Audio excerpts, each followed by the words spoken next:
Selamat berjumpa kembali.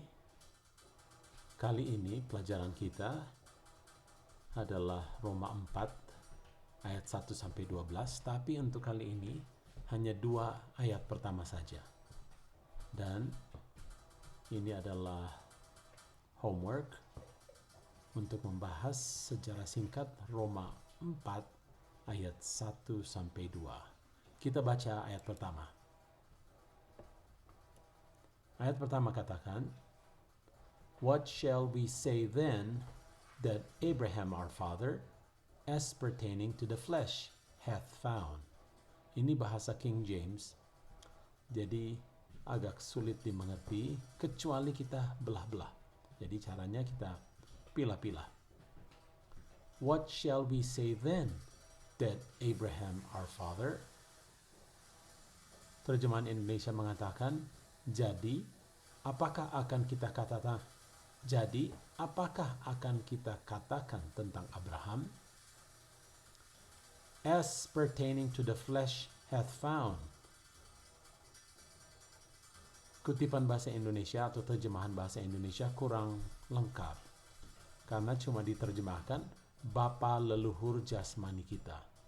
Namun, as pertaining to the flesh hath found, itu maksudnya, karena ini bahasa King James, kita bisa putar ya. Hath found as pertaining to the flesh.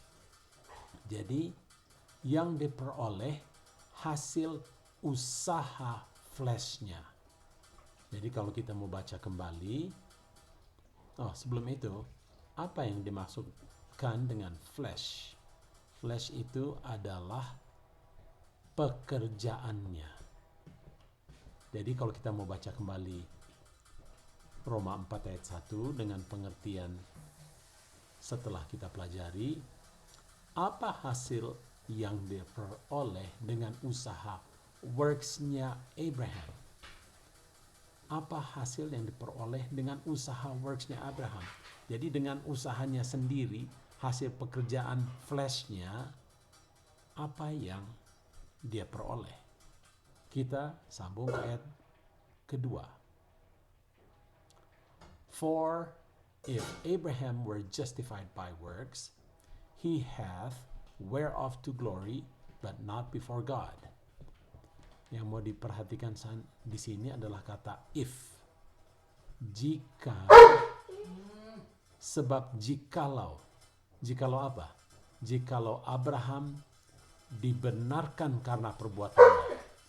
Jadi tadi kita sudah lihat apakah dia bisa apakah hasil perbuatannya atau fleshnya. Lalu ayat 2 mengatakan, kalau Abraham dibenarkan karena perbuatannya atau karena pekerjaan fleshnya, ayat katakan, maka ia beroleh dasar untuk bermegah. Bahasa Inggrisnya, dia bisa glorify himself. Tetapi tentu tidak untuk Tuhan, tidak untuk Allah, tidak untuk God. Jadi dia bermegah dengan dirinya kalau memang itu perbuatannya sendiri, hasil fleshnya. Artinya apa? Artinya, kita kembali lagi ke ayat pertama.